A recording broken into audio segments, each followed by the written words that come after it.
मैत्रिणींनो, ही बघा, ही एक माझ्या नातेवाईकांची गोधडी आहे आणि बाकी सगळी गोधडी चांगली आहे.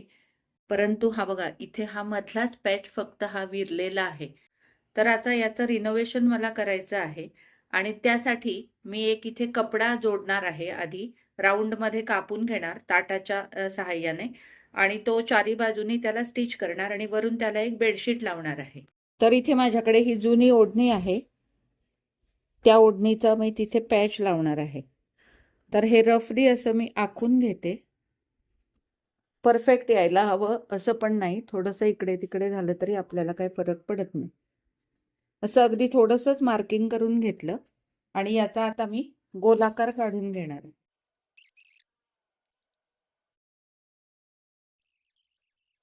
हे बघा, त्या ओढणीचा हा असा तुकडा कापलाय मी.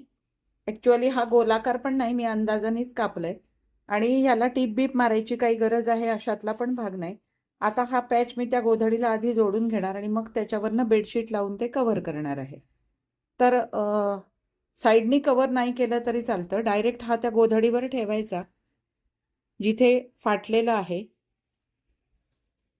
तिथे हा असा ठेवायचा आणि हा तुकडा याला जोडून घ्यायचा. फक्त काय करायचं, हे इथे जे एक्स्ट्राचं जे वरचं फाटलेलं आहे ना, हे सगळं आपल्याला कापून घ्यावं लागेल. हे बघा, आता हा जो तुकडा आहे हा याच्यावर मी जोडून घेणार इथे असा. कारण नाहीतर काय होईल, वरनं ह्याला डायरेक्ट बेडशीट लावली ना तर कुठेतरी कमी जास्त होऊ शकतं. म्हणून हा बरोबर इथे असा ठेवायचा. पण त्याआधी हे जे एक्स्ट्राचं आहे ना, हे आपल्याला कापून टाकावं लागेल आणि मग हा तुकडा याच्यावर जोडून घ्यायचा.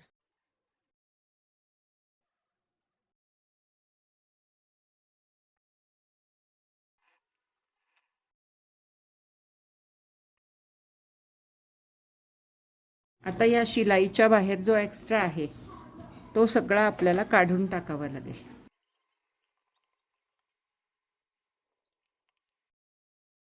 गोधडी थोडी जास्त लांब असते त्यामुळे थोडंसं कठीण होतं. पण आणि आता याच्यावर बेडशीट लावायची. त्यांनी बेडशीट दिलेली आहे, ती बेडशीट याच्यावर लावायची आणि याला कव्हर करायचं. सगळ्यात आधी त्या बेडशीटला एक असा फोल्ड घालून मी एकच टीप मारून घेणार आहे, ज्यामुळे नंतर ती मला तिथे जोडायला सोपी जावी. बेडशीटच्या दोन्ही बाजूला टिपा मारून घेतल्या, कारण त्याचे जे दोरे होते ना ते बाहेर आलेले होते. ते कापून दोन्ही बाजूला टिपा मारून घेतल्या. नंतर गोधडीवरती व्यवस्थित ॲडजस्ट केली. गोठाच्या बाजूने पाव इंच मार्जिन सोडून आधी आडव्या बाजूला मी टीप मारून घेतली आणि पूर्ण आडव्या बाजूची टीप मारून झाल्यानंतर एका साईडने उभ्या बाजूला पण टीप मारून घेतली आणि त्यानंतर मग सरळ 5-5 इंच किंवा 6-6 इंच असं मोजून असं नाही, पण अंदाजाने एकविताचं अंतर ठेवून सगळीकडे उभ्या टिपा मारून घेतल्या. त्यामुळे काय झालं की गोधडी साईडनी टिपा मारत आल्यामुळे कुठेही गोळा झाली नाही. कारण मध्ये जर टिपा मारत राहिलं ना आपण, म्हणजे आधी एक टीप मारली नंतर मधली टीप मारली तर कुठेतरी गोधडीमध्ये गोळा होऊ शकते.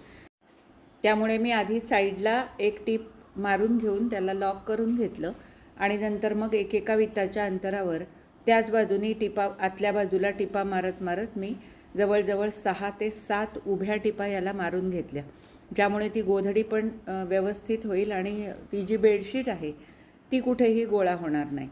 तर अशा पद्धतीने या उभ्या टिपा मारून मी ही गोधडी पूर्ण केली.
हे बघा, ही त्या गोधडीची मागची बाजू आहे.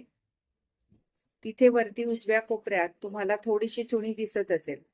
कारण ही जी साडी होती ना, ज्या साडीपासून ही गोधडी बनवलेली होती, ती साडी थोडीशी सिल्कमध्ये असल्यामुळे ती थोडीशी गोळा झाली आणि त्यामुळे तिथे एक चुणी आली. पण बाकी इतर कुठेही याला चुण्या पडलेल्या नाहीत आणि जुनी गोधडी असल्यामुळे तेवढी थोडीशी चुनी ही चालून जाते. तर ही झाली मागची बाजू. हे बघा मैत्रिणींनो, अशा प्रकारे जिथे ती साडी फाटलेली होती, त्या साडीला मी ओढणीचा तुकडा लावून वरती बेडशीट लावून ही साडी आता व्यवस्थित ही गोधडी आता व्यवस्थित वापरण्यायोग्य केलेली आहे. तर अशा जुन्या गोधड्या तुम्ही रिनोव्हेट करून त्याचा पुनर्वापर करू शकता. कारण थोडीशी फाटलेली असली तर त्याला पॅचवर्क लावून अशा प्रकारे छान नवीन गोधडी तुम्ही बनवू शकता. आणि अशा प्रकारची ही गोधडी अंथरायला वगैरे चालू शकते. तर आजचा हा व्हिडिओ तुम्हाला कसा वाटला मला कमेंट करून अवश्य कळवा. आवडला असेल तर लाईक करा, जास्तीत जास्त शेअर करा. चॅनलवर नवीन असाल तर चॅनलला सबस्क्राईब करा. धन्यवाद. आता आपण पुन्हा भेटू अशाच एखाद्या छानशा नवीन व्हिडिओमध्ये. तोपर्यंत मी तुमचा निरोप घेते.